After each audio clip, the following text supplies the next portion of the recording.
Hello, everyone. Welcome to the Nest Egg Builder.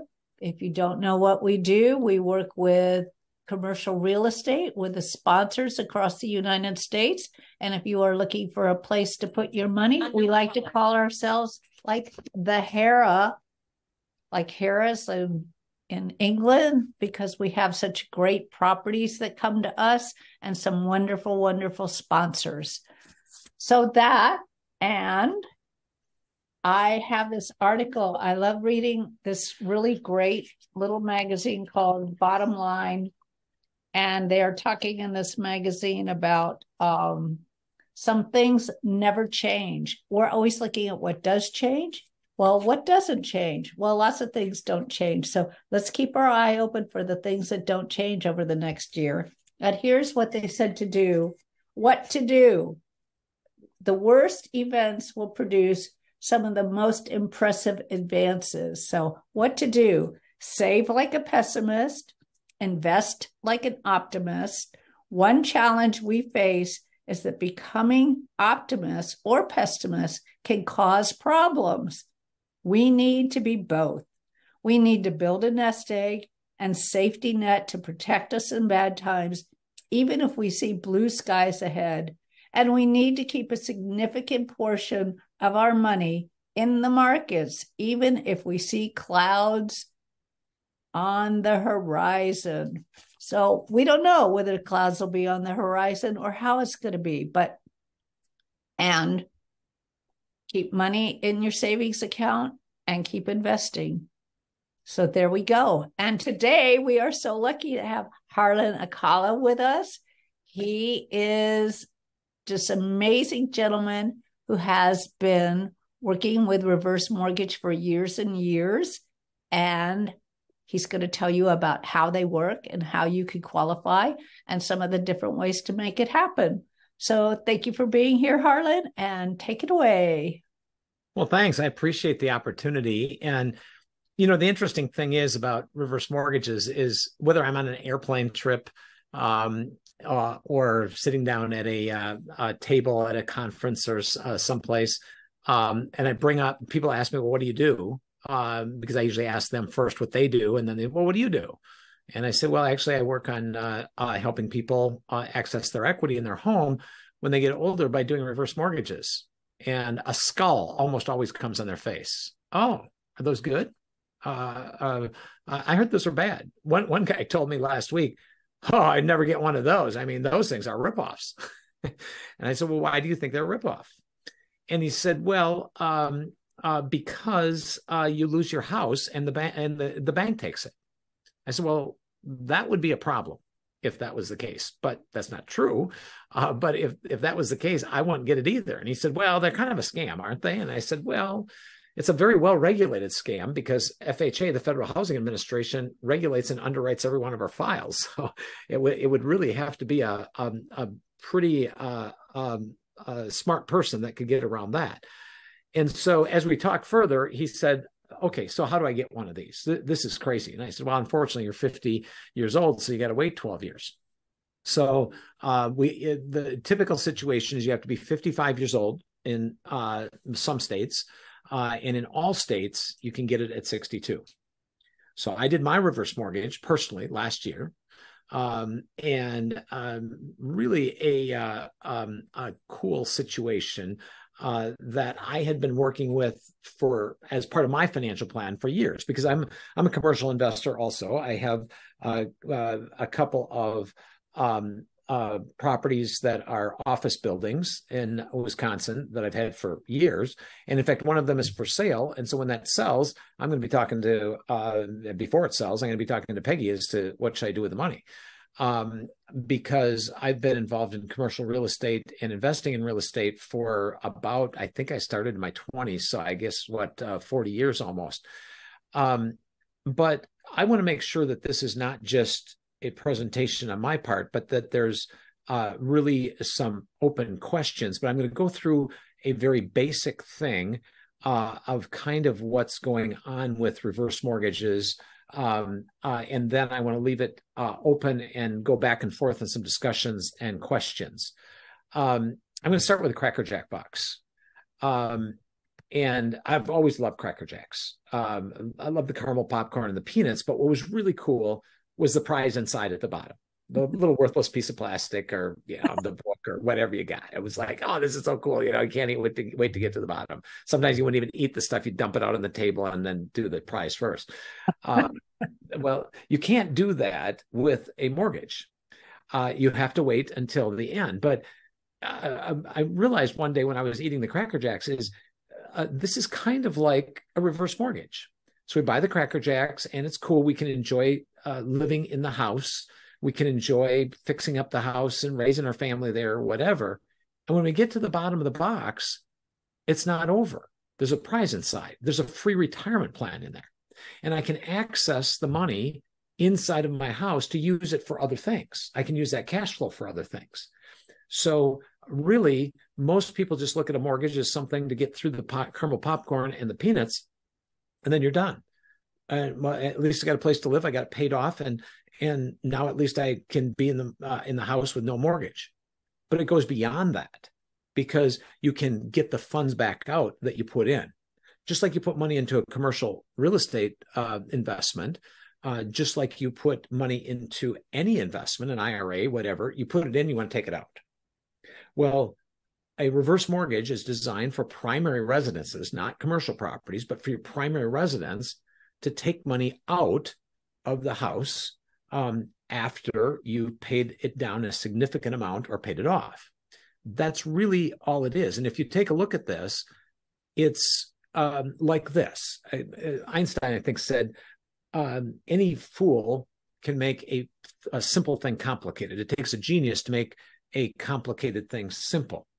So I'm not a genius, but this has helped a lot of people understand reverse mortgages. Just this very simple illustration of 3 buckets and 2 rectangles.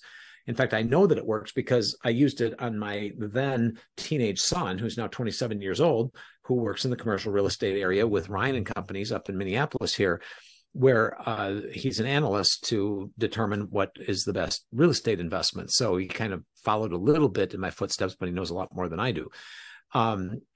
They developed all the land around Texas Stadium. They did the State Farm complex in Phoenix, and so big real estate projects.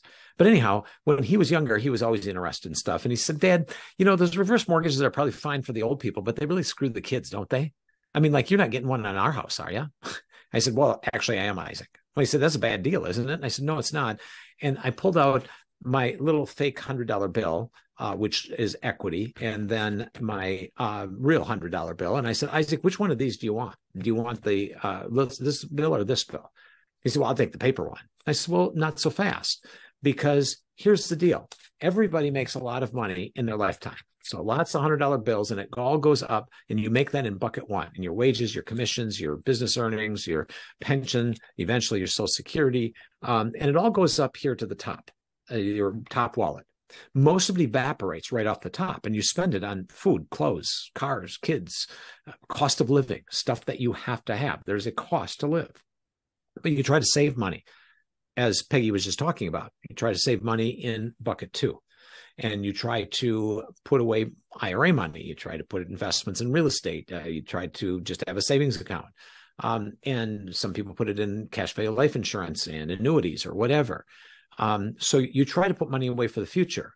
Well, the average person only saves about 5% of their income nationwide. That's just the American average. But how much money goes into bucket 3? How much money goes into your house? Right now, the average is 29%. 29% of the average person's income goes into bucket 3, because houses are expensive and the rates are high. So all of that money pours into bucket 3. Now, obviously, that's not just an investment. It's also a place to live. But you put a lot of money, hundreds of thousands of dollars, into bucket 3 from the time you buy your first house until you get close to retirement. And one of the problems is people try to put too much money into bucket 3, and they make double payments even on 3% mortgages, which is a mistake, and I'll show you why in a minute.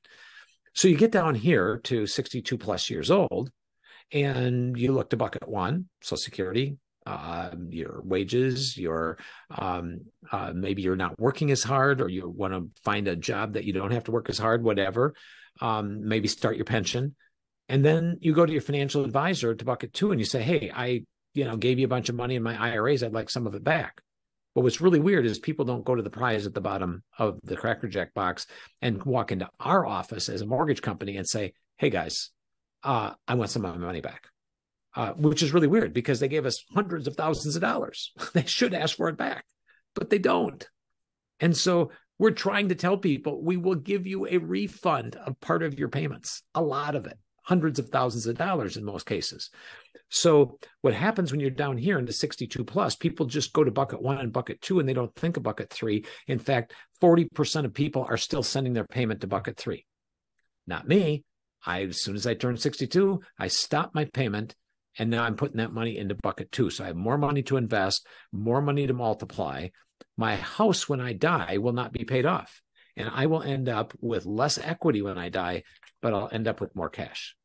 So Isaac understood this when I explained it. I said, so we're putting all this cash into bucket 3, which is turning into equity. And when we get older, we're going to turn that equity back into cash and pull it back out of bucket 3. And so when we die, there will be less equity, but you as our heirs will get more cash. He said, I'm good with that. That makes sense.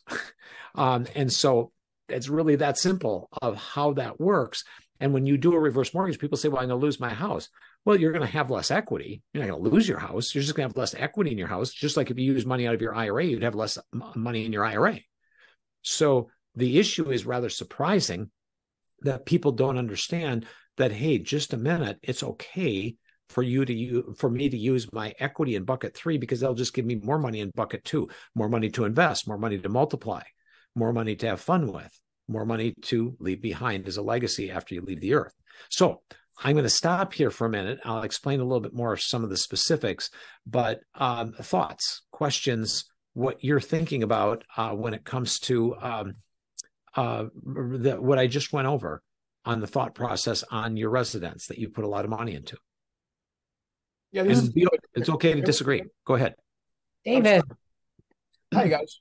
I have a question. As you mentioned, if you're pulling the money out, obviously there's an interest rate that you're utilizing those funds. Mm-hmm. So what's the best alternative to utilize to invest those funds and getting a higher return? Well, it depends. We don't recommend. We come on a lot of shows like this with financial advisors. This is the only real estate show that I do, but I was just on a radio show. We leave that up to the advisors as to where is the best place to put that money.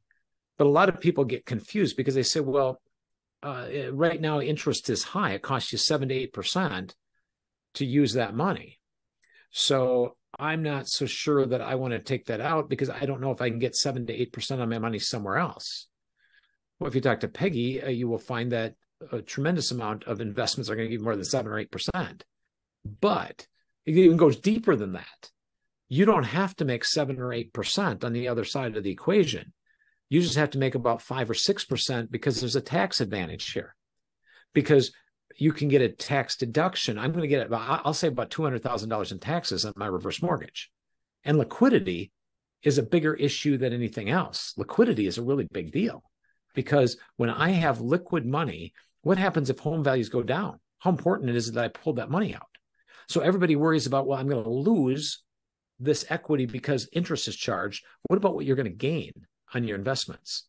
So you're going to gain more in your left pocket than what you were losing in your right pocket. Great question, David, because you always got to figure the gains on the other side of the equation. Maybe it's just gaining fun.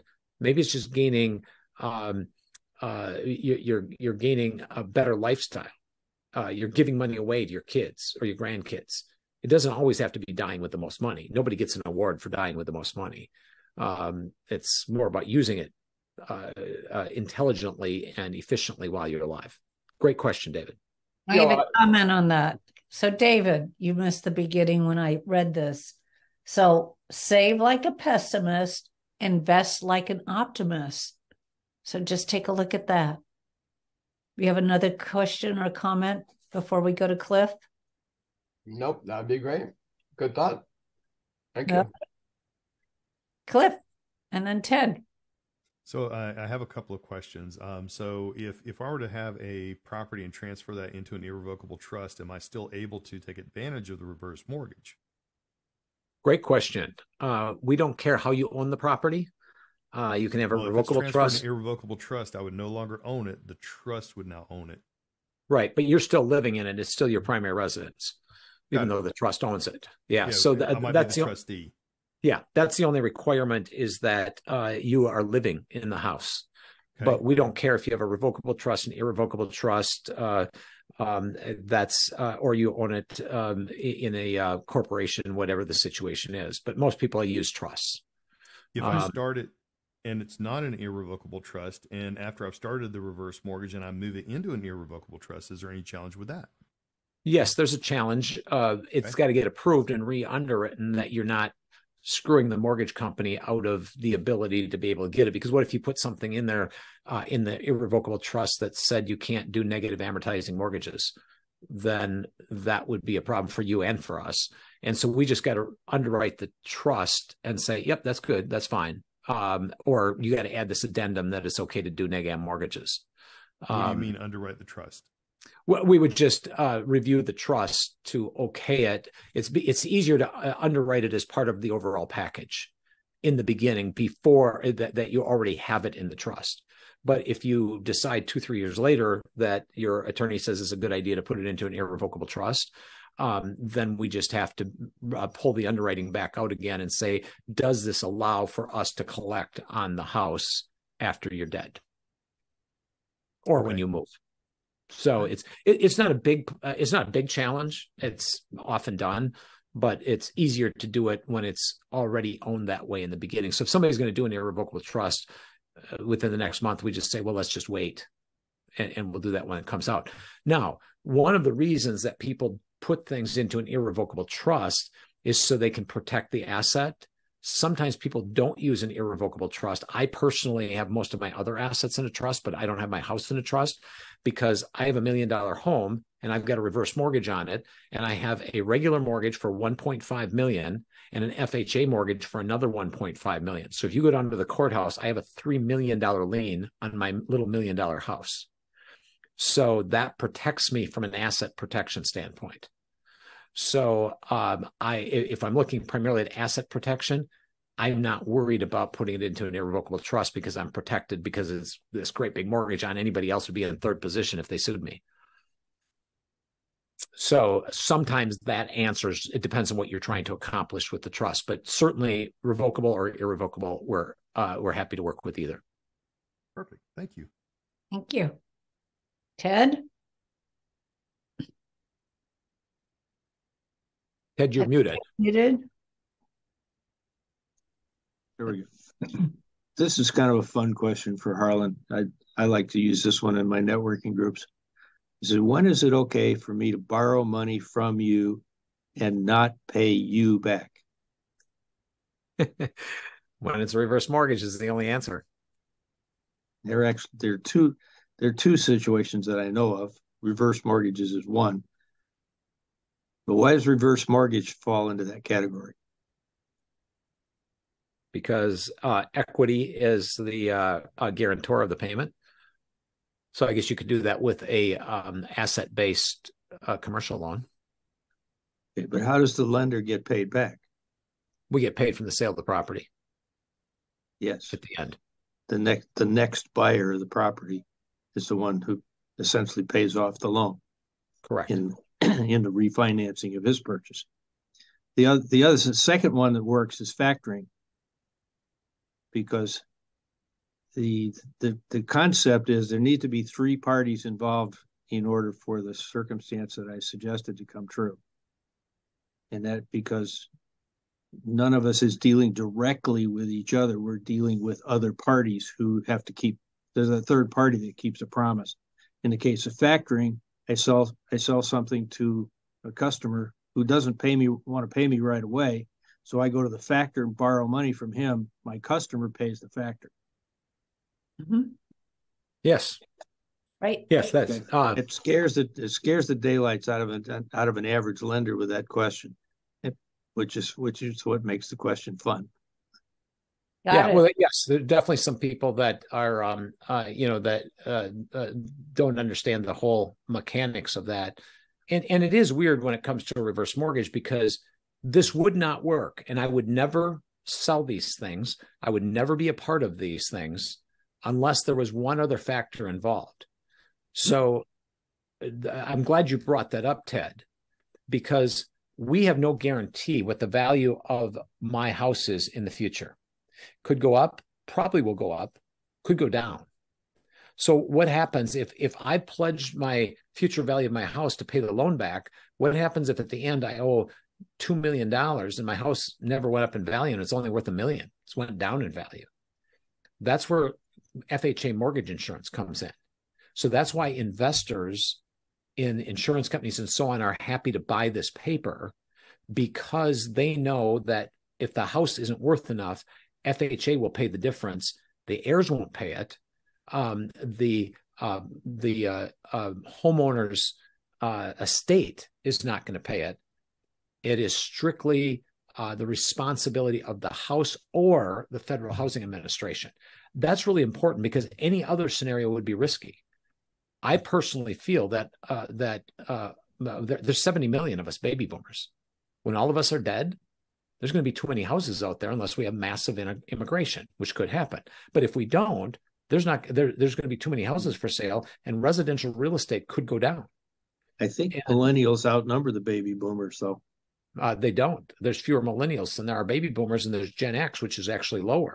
And so the growth, and they're not having as many kids, so there's not as many coming up behind. In fact, I have a chart specifically for that, because the millennials are not going to be in the same market of those houses for quite a period of time. So the issue is the number of people that will be available to buy those houses is a significant amount less. And so I'm not saying, and the purpose of this, I'm just throwing that out anecdotally. I'm not saying that the housing market is going to crash. I'm not prognosticating that. That is not the position of Movement Mortgage, what I work for. It is strictly a situation where we don't know what houses are going to be worth in the future. And as Peggy said in the beginning, there's a lot of things that change. There's some things that change that stay the same. And that's why I like the Baker Square motto, which is life is uncertain, so have dessert first. That works too. That's a very good idea, because we actually had a reverse dinner once, Ted, and we started with dessert, and then we had the main meal, and then we ended with salad. Most people didn't eat their salad, so that was our reverse dinner. Wasted a lot of salads. That was too bad. But the issue is that when you take a look at the changes in the overall scenario, I want to get all the money that I can. This shows the millennials over here, 25 to 40. This shows Gen X, and this shows the baby boomers right here, 70 million of us by 2030. So when you look at that overall situation, and then you see articles in the Wall Street Journal, like this one right here that came out, I think on Friday, it was pretty recent, that really speaks to this, is you need to monetize your home and get things spread out, because I think commercial real estate will be worth more. But here's what they said in the Wall Street Journal article that came out last week. Congrats. Your house made you rich. Now sell it. Well, if you sell it, you don't have a place to live. So unfortunately, I didn't get to them before they wrote the article. But hey, your house made you rich. Take the money out of it. And so that's what a lot of people don't realize, is that when you can monetize that, you have something more valuable than equity. You have the cash available. And it kind of goes into the same things that I'm talking about here in the graphs of what does the U.S. population look like by age 2005? What does it look like in 2020? What does it look like in 2035? And you can see the drop off here of the number of people in the baby boomer group. So the baby boomers have never, no generation has ever held $12 trillion. 12 trillion with a T is how much money we have as baby boomers in our houses. It is crazy to keep that much in our houses. All the known gold in the world is only 10 trillion. All the known gold in the world. And we have 12.7 trillion, just people over the age of 62. That's an incredible amount of money. Let's monetize some of that and put it into other places Why would you have $500,000, $1 million all sitting in one place? It doesn't make any sense. And that's why we encourage so strongly, let's get that money out and do something else with it, because you can leave more of a legacy behind if you don't just leave the house behind. Any other questions before I pop into a couple other slides here? I was going to ask David if he had another question, because he's a very curious young man. You had a question if David doesn't? No, I do not. Thank you. Okay, well, don't be afraid to jump in. Any of you, don't be afraid to jump in. Yeah, I have a question. Go ahead. So I don't know a whole lot about reverse mortgages, but do they have a lump sum option, or are they paying you monthly? Well, great question. In fact, believe it or not, that was you are like right on target, because that is my next slide. This is how you get money out of a reverse mortgage. You have three options. There's three ways to access the equity in your house. Option one is a line of credit. And people say, well, that's not a big deal. There's all kinds of lines of credit. This is a very different line of credit. Our line of credit, I just went over one with a 85-year-old lady who is trying to stay in her house and doesn't want to go to assisted living, just before I got on this call with a financial advisor. She's 85. She's got $250,000 left in total investments. Used to have $2 million. Now she's down to $200,000. And she's living in a $1.2 million house. We can give her a $500,000 line of credit at 85 years old, and it grows. It's guaranteed to grow. You say, well, she can get a $500,000 line of credit at the bank. Probably not, because her income doesn't justify it. But even if she could, our line of credit, number one, requires no payment. Number two, that line of credit is guaranteed to go up every single month, even if the house doesn't go up. So every year she's going to get another $30,000 worth of credit available, because it's growing at the current rate of interest. And the third thing about the line of credit is, not only does it grow, not only does not require payment, it can't be canceled. Any other line of credit can be canceled. And a lot of people don't understand how big of a deal this is. When you're over 62, you get a secure line of credit. Has anybody lost any lines of credit back in 2008, 2009? I did. Yes, Peggy did too. A lot of us, billions in lines of credit were canceled. Will that repeat?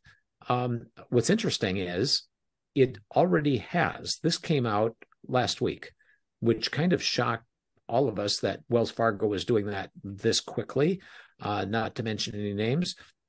But this is what posted on their website last week, Thursday. New home equity lines of credit are currently unavailable. Due to current market conditions, we are temporarily suspending new applications for home equity lines of credit. Go to a cash out refinance or do a personal loan. We're not doing lines of credit. Whoa. I mean, that's kind of crazy. All of a sudden, the equity in your house, if you work with Wells Fargo, is not something that you can get. So our line of credit on a reverse can never be canceled.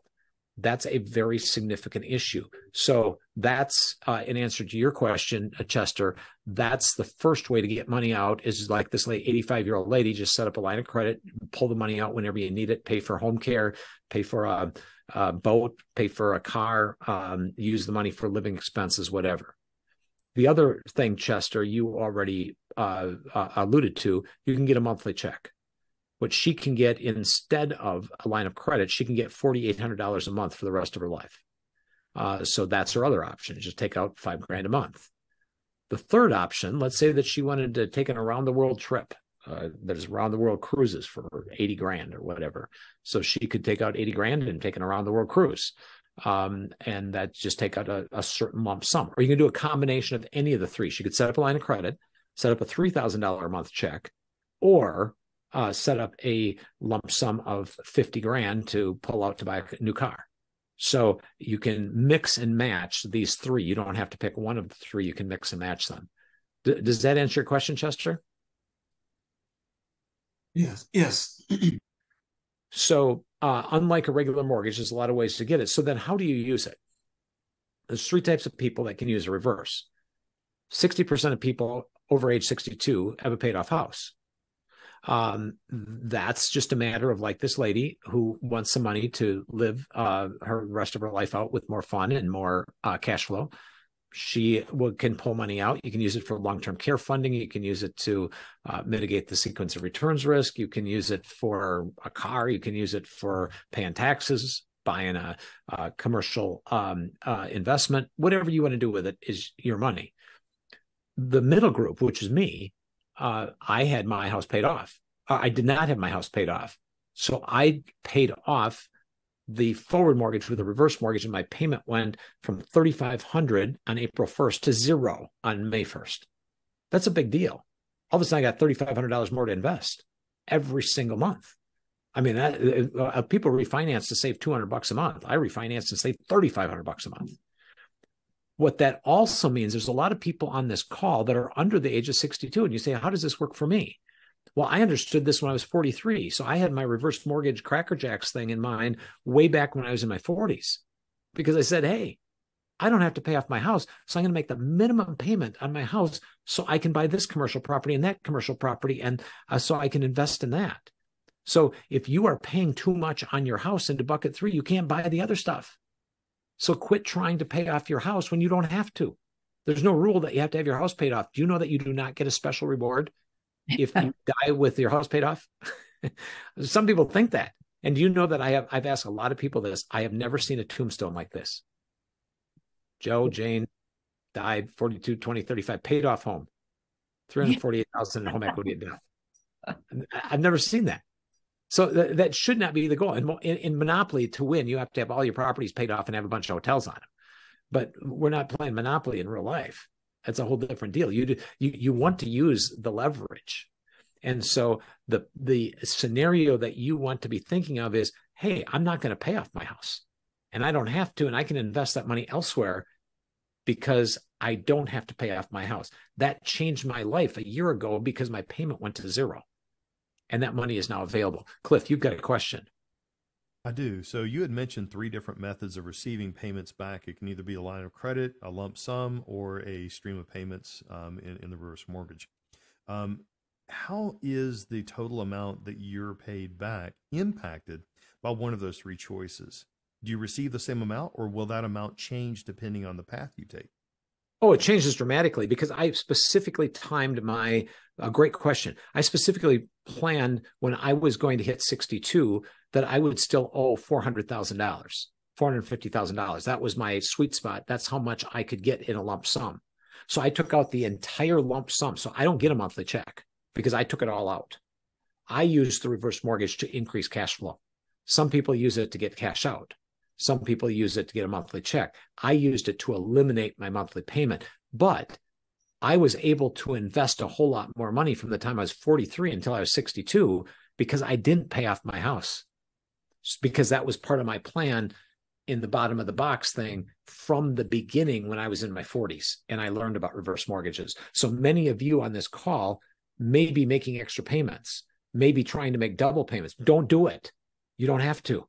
There's no good reason to pay it off, especially if you have a 3% mortgage that was done a couple of years ago.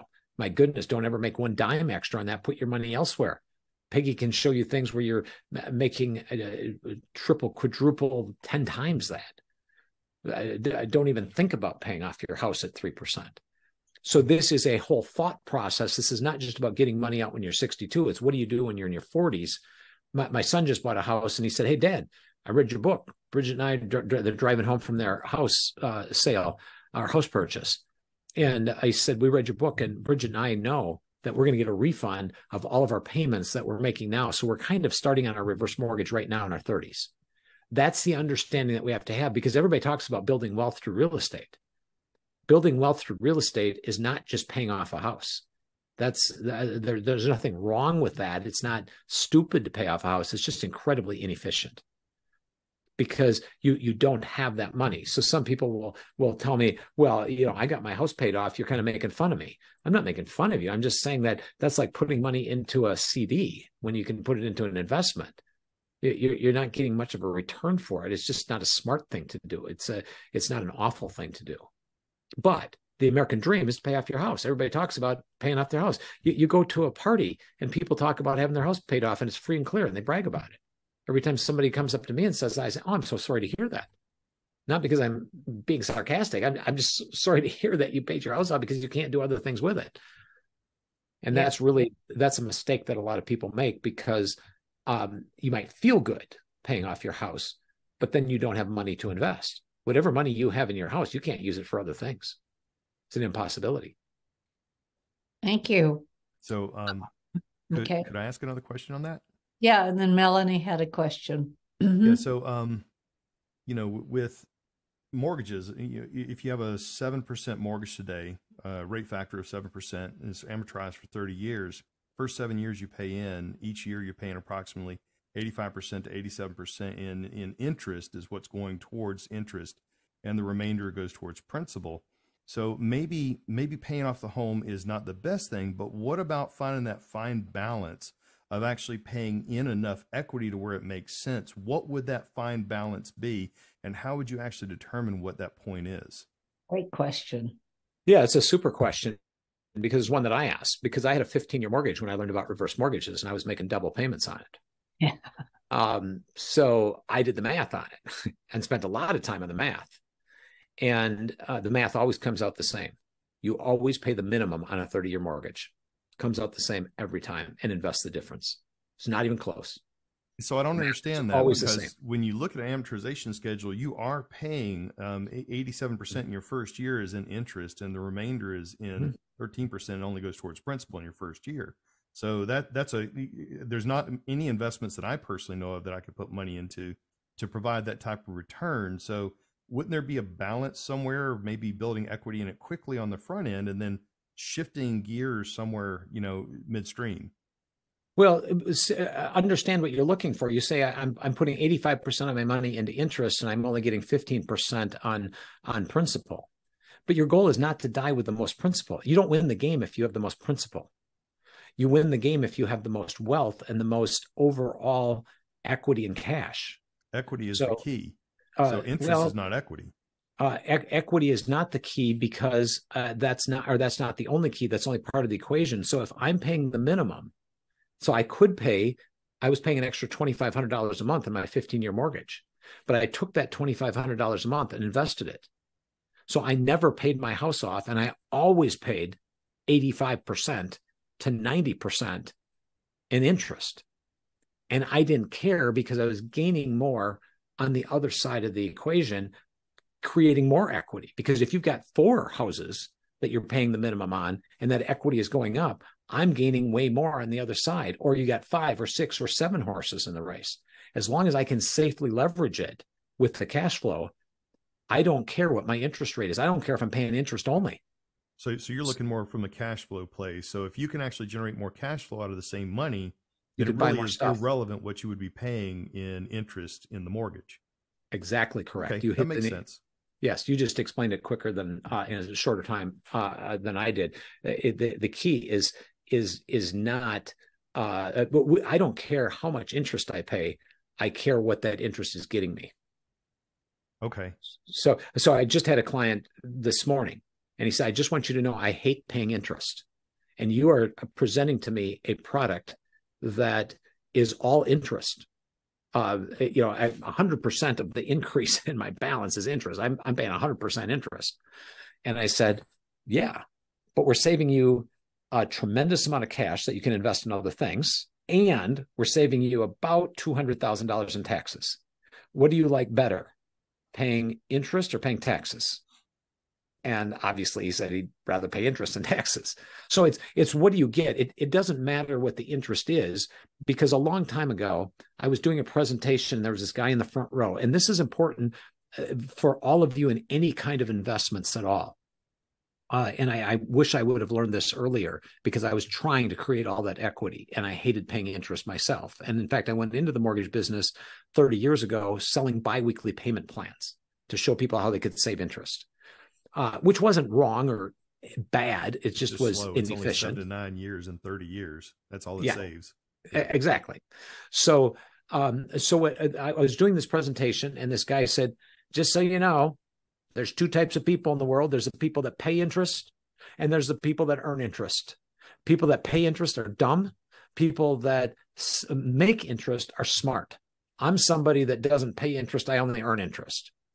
And I was thinking about how I was going to respond to the guy, and I didn't have to, because there was this old guy in the back, and he said, "Can I answer that? Can I make a comment?" And I said, "Sure," because I wasn't exactly sure what to tell him. And he said, "There's really three types of people in the world. There's people that earn interest, and there's people that pay interest, and then there's the really smart people that pay interest so they can earn some more interest, like Apple Computer." And it's like, whoa, thank you, sir. I mean, it was, and that's the truth. I don't care what I pay as long as I'm earning more than I'm paying. If I told you I was going to give you a loan at 30% interest, you'd say no. And I'd say, well, if you borrow money from me at 30%, I'll give you a 50% return. Guaranteed. Well, you'd be happy to give me 30% because I'm giving you the other 20. So it doesn't matter what the cost is. It matters what the overall wealth comes into. And that is a critically important question that you ask, because if that's not understood, nobody would ever do any kind of mortgage. They'd rent. Good. Thank you. Thank you. So Melanie has a question, and it's like one of my very favorite questions. So her question is, how much does she have to pay in taxes on borrowed money? Oh, do I love that one? Yes, thank you. You would. What a setup. Well, we have a 0% tax rate on distributions from reverse mortgages because it is borrowed money. If you sell a house, there's a potential that you could get hit with capital gains, depending upon, obviously, if it's a scenario where you are selling a primary residence, you can go up to the 500,000 and stuff. But selling a house is different than borrowing money. So anytime that you borrow money, it's tax-free. People say, well, that's a tax loophole that'll go away. No, because borrowed money is not taxable. If I borrow $30,000 to buy a car, that's not taxable. That's borrowed money.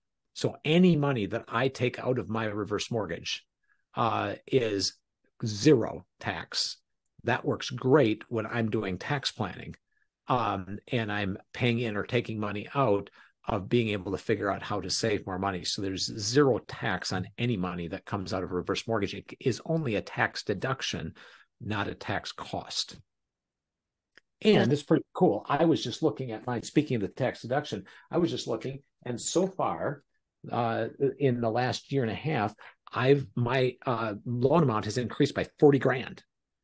Next year, it'll be another 30. So I'll be 70 grand next December. I'm going to pull 70 grand out of my IRA, pay it into my reverse mortgage, get a 1098. It completely wipes out all of the taxes on the withdrawal from my IRA. And if I add in state and local taxes and charitable deductions, I'll be over $100,000 worth of deductions. Next year, I get $100,000 out of my house, out of my IRA, completely tax-free because I put it back into my reverse mortgage. And I didn't lose the 100 grand. I can pull it back out tax-free whenever I want because I'm reborrowing the money.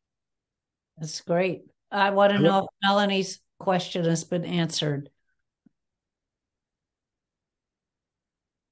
She could put the text in and let me know. Yes, she's been answered. Yes. All right. Cliff's got another question. Do you have another presentation to make at this point? And then Cliff could ask another question, or would you like his question first? I'm good. We'll take his question. So I'm not sure if this was fully addressed, but I had asked the question about the three different payout methods between the lump sum or the line of credit or the payments. Which one is better for the person receiving the reverse mortgage? And what makes the difference between those? Yeah, it doesn't matter. It depends on what you want to accomplish. Okay. The best thing for me. So they get the same thing regardless. Yes. Yeah. Okay. It's the only way that you get more is if you take out a monthly check and you live to be 105. Then you beat the system because you took way more money out than you could have got otherwise because the payment never stops. All right. So that if you want to get the maximum amount of money out, the best way to do is take it monthly if you're going to live a long time. But if you want money for a down payment on a rental property, I mean, as soon as I did my reverse mortgage, I bought a condo in Florida because it's cold in Minnesota. So I was able to, because my debt ratio dramatically dropped when my payment went to zero, it was easy for me to then qualify for another loan. And I'm refinancing my commercial properties right now, and my debt ratio has never looked better. Thank you, Harlan. I appreciate that. Thank you. Yes, sir, Ted. You are muted. Pardon me. I think I just got a partial answer to my question. What fraction of the market value of a house can you expect to draw out? Great question. Depends on your age. So if you're 62 and you have a younger wife, you're only going to get 30% under current interest rates. Interest rates drive the principal limit factor, the LTV. If you're 90 and you don't have any young spouse, you're going to get about 70%. So somewhere between 30 and 70%, depending upon your age. So that is a pretty wide range, obviously, but take age minus about 20, and that's going to give you rough numbers. Age minus 25, about from there. Young wives, young husbands are very expensive. So just had somebody not long ago, and they had a 40-year-old wife. He was 65. They could only qualify for a little less than 20%. So it's best to get married after you do the reverse mortgage? Yes. Now, there's a big thing coming up. A lot of people say, well, how many reverse mortgages am I going to get? I like these things. And well, you can only get one on your primary residence. We do not yet have reverse mortgages for commercial properties or investment properties. That will be coming in the future, but they're not here yet. Can't wait until they are. But if there's a married couple, you can only get one because there's one primary residence. But my wife turned 62. She's an underage spouse. So I did the reverse mortgage a year and a half ago, and she wasn't 62 yet. When she turns 62 next month, she can get her own reverse mortgage if she divorces me. And she suggested doing that. So I'm a little bit nervous about what's going to happen in December, because then she can get her own reverse mortgage if we're divorced. But I think we've made it 38 years, so I don't think she's going to drop me, but I'll keep you posted if things change. Long answer to a short question, Ted. Thank you. Okay, let me show you the tax deduction scenario, especially if you're investing in other real estate. The only interest that is deductible is interest that is used for business expense or interest that is used to acquire or build or remodel an existing property. So you don't, if you take it out and have fun with it, you can't deduct the interest. So that's important, because this is my personal amortization schedule. And it's going up a little bit faster now because the interest rates changed from what they were. But you can see that between when my wife turned, it was 60, and when she turns 80, there is going to be $600,000 worth of interest that's accrued as a minimum. That means I can pull $600,000 out of my IRAs and deduct 100% of that. So because all of this is acquisition indebtedness, money used to buy the house, 100% of that is deductible when I pay it. And I can pay it in, pull it back out. You can see I don't have any line of credit because I took it all out. But as soon as I pay in, right down here, I'll pay in $60,000, $70,000. Then this will go down to 400 something, and my line of credit will go up to $70,000 for dollar the next day. This is an extremely important tax scenario. I had a webinar today with Dr. Barry Sachs, who's a tax attorney out of San Francisco, retired, has his own reverse mortgage on his house in Sonoma. And I learned that specifically from him, one of the top tax attorneys in the country. We've got a recorded version of that one coming out pretty soon. So these to ignore the tax benefit of a reverse mortgage is foolish. When people say, I got so much money, I don't need a reverse mortgage, foolish to say that, because the more money you have, the more you're paying in taxes. So get a reverse mortgage at least to do a Roth conversion, save money on the tax deductions, whatever the scenario is there. So I wanted to make sure that I got a chance to tell you about the tax scenario. Even your kids can get a deduction at the end when you die if you haven't paid the interest, that they can pay the interest with the sale of the house and get a tax deduction. It's called the loss deduction. It was an article that Dr. Sachs wrote. Would be happy to share it with any of you. Just email Peggy and she'll connect me with any question you have, or my emails in the chat. But just ask me for any of that stuff and I'll make sure that I get that info out to you. Okay. We've got about 10 minutes left for any questions. I can talk for 2 hours about this stuff, but I don't want you to fall asleep, and I want you to have fun with it. So you probably got some more questions that I haven't answered yet. Well, there is a question in the chat. Would it be wise to dump cash into my current mortgage and then refinance, thinking tax benefit, sheltering your money? And I have my own opinion about, now, if you do that, you've just lost that money, the use of that money. Yeah, realize if you make a prepayment on any other mortgage, I never advocate doing a prepayment on any mortgage. The only prepayment that I'll ever make is on my reverse mortgage, because I can get 100% of the money back. The more money you put into bucket 3, the less money you have to put into bucket 2. It's that simple. And if you don't have money to put in bucket 2, you can't invest. And if you can't invest, you can't make money. And then you're relegated to just being a wage earner and trading your hours for dollars.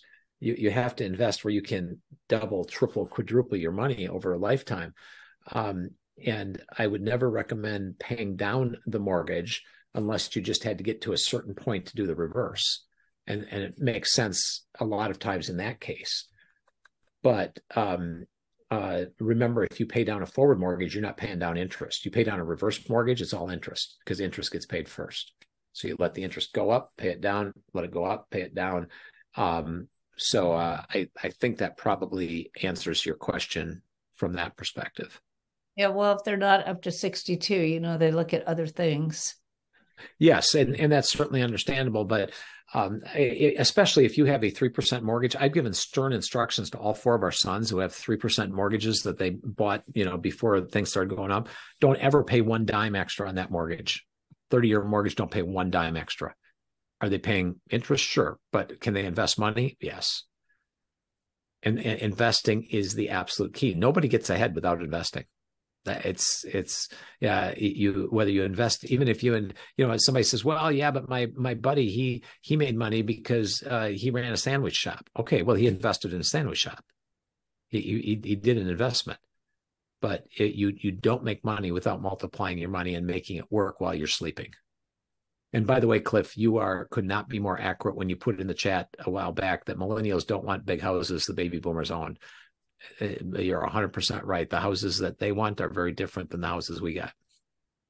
And they want smaller houses. I mean, where did this tiny house thing come from? People living in 500 square feet or less. So yeah, we never heard of tiny houses. Everybody wanted big houses, us old people. David. Millennials want the experiences. They don't want the square footage. They'd much rather live a very modest life and be able to use the same money and have experiences in life. So the priorities are very different. Where the baby boomers, they wanted to have, the bigger home where they can entertain, invite all their friends over, and have cozy little parties. The millennials aren't like that. I see that with my kids all the time. It's they'd rather take another trip. Go to Europe. So my question is, I know someone that is aging. And, they have a lot of work that needs to be done on the house. The house is totally paid for. And when you even bring up the concept of reverse mortgage, it's like this wall goes up and an emotional response comes back, and they're very stern in their response. They really need this. How do I help them overcome this hurdle? Well, there's a couple of things. I on my business card, I've had this on my business card since I started in the business, and it says, if what you thought about money and mortgages were wrong, when would you want to know? Nobody has said, well, I won't want to know. Well, I don't think I'm wrong, but I guess now. Okay, well, let's have a discussion about it. It's not going to cost you anything to talk about it. Let's just find out what the situation is as to whether or not make your life better. If it doesn't, that's great. But you never want to make decisions knowing this much. You want to make decisions knowing this much. So why don't you just do a little bit of fact finding? I mean, I just had somebody the other day that said I would never buy a house with a reverse mortgage. And I said, oh, so you want to pay cash and take money out of investments? And they said, well, yeah, I want to use my money instead of your money because your money costs money. I said, your money doesn't cost money. Your money has earned 9% for the last 10 years. Why would you pull that out? And if you had the money in real estate and in the things that Peggy works on, oh my goodness, you would have made 20 or 30. That money costs a lot to pull that out. So whatever the situation is, we can kind of deal with some of those things and the wall will go up. But just say, hey, I ran into this guy who is I used to be a licensed loan officer. I'm not now. He can't sell you anything. He's not licensed. He can't sell you anything. Why don't you just talk to him and just send me a thing and say, hey, schedule some time with this couple on, next Thursday at, 8:00 or whatever. And I'd be happy to visit with them. And just say, just open your mind to listen. There's nothing that he can sell you. It's an impossibility. And most people, the majority of people that were 100% against reverse mortgages are some of the biggest evangelists to tell other people. That would be me. Wow. I mean, I told people they're a ripoff. They screwed the old people and hurt their kids. Stay away from them 20 years ago. Never would have imagined that I'd be selling the things. Yeah, well, they're different now. David had his hand up. Do you have? Yes, David. Yeah, hi. Can you hear me okay? Yep, we can. Yes. I had a couple questions. First of all, obviously you're an investor. You invest your money. What are some of the strategies you're utilizing these, utilizing the reverse mortgage and how you're investing your money? Well, I'm very bullish on real estate. In the long run, it's always been solid, so that's why I'm very much in the same wavelength as Peggy. So I've got probably about half my net worth in real estate. And then because I have 4 sons and I'm really interested in legacy, I don't really want to leave them illiquid real estate. I would hope to, kind of convert over to mostly mailbox money by the time I'm 80 or whatever, because I still have properties that I have to, have people manage and stuff. But I've got about probably 30% of my net worth in cash value life insurance and annuities, which a lot of people say, well, that's crazy. Why would you do that? Because that's expensive stuff. Because of the liquidity, I've averaged about 7% on my life insurance policies for the last 15 years. Equity index life insurance, which follows the stock market, not variable, not VULs, but IULs. And it has helped me with a tremendous amount of real estate deals, because when you have cash value in your life insurance and you come up with a good deal, you can immediately pull it out and invest it and then pay it back. So you've heard the be your own banker scenario. So I've got the money in the life insurance. I can pull it out. I have access to it within 2 or 3 days.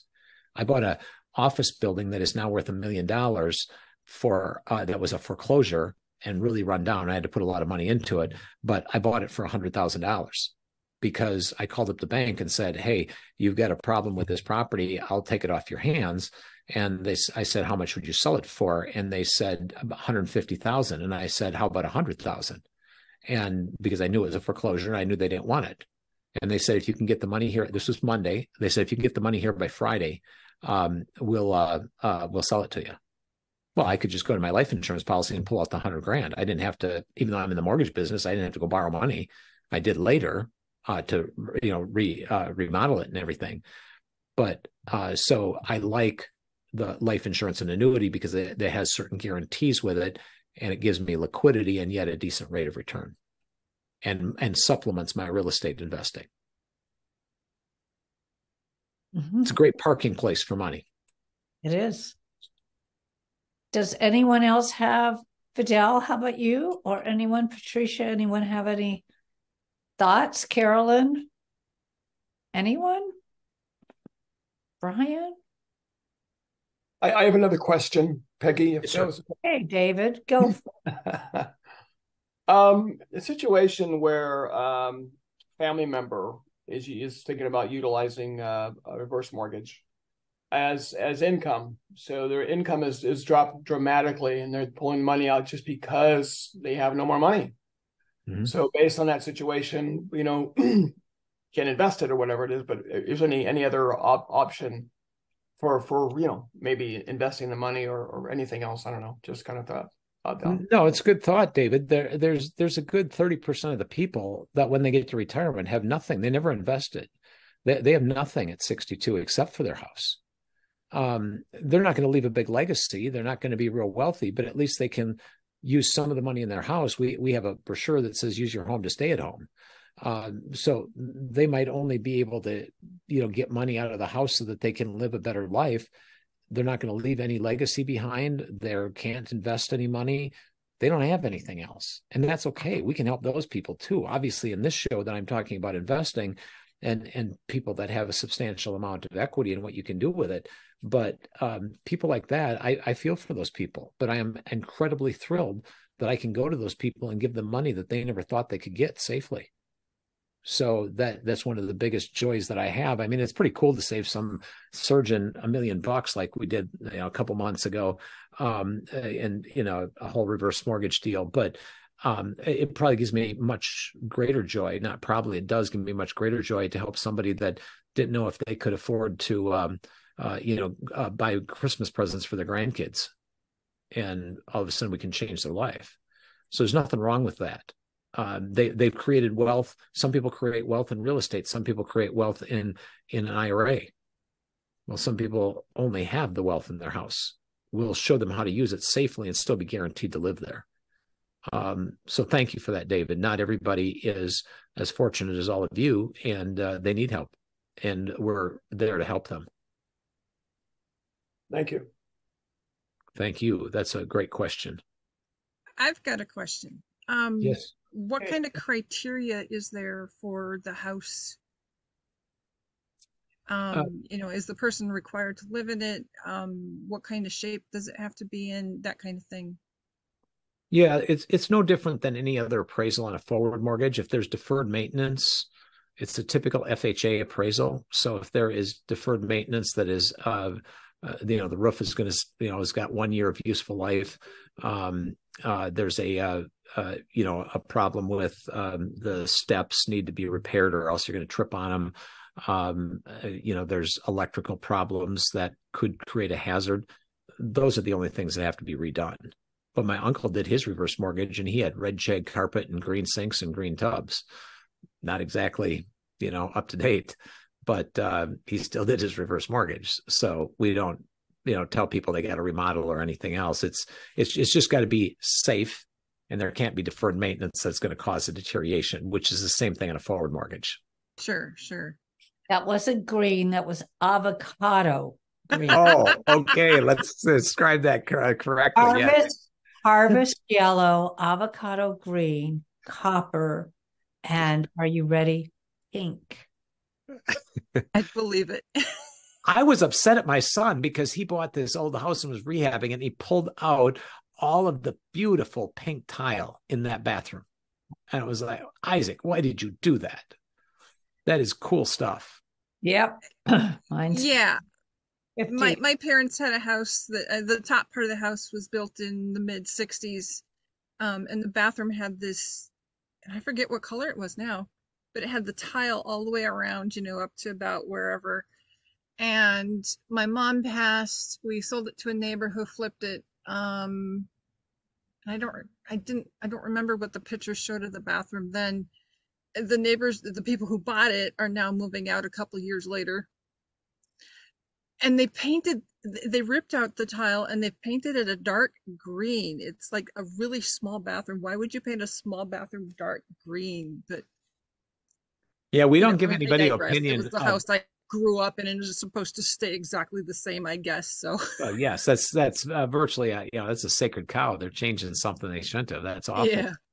No, a lot of people use the money in a reverse mortgage to rehab their house, to do a new kitchen, do a new bathroom or something like that. So a lot of people will specifically use their house to fix up the house, which then makes it worth more. So they draw 50 grand to fix stuff, and then the value of their house goes up by 100 because they got a brand new kitchen and a brand new bathroom. And so a lot of people are wise to do that because they really don't lose anything, and they're using their house to do it, not their investments. Thank you very much. And we are past the hour. And I want to thank you, Harlan, for this presentation, and everyone who participated and all the curious questions. That's why we love having speakers who have great presentations so that you can ask your curious questions. So please come back again, Harlan. Well, thank you. I sure appreciate the opportunity and love working with you and your team. You've just got this cool a group of people that have this great personalities. I don't know where you find them all, but it's always fun. This was a highlight of my week. Thank you. Thank you. Bye now. Happy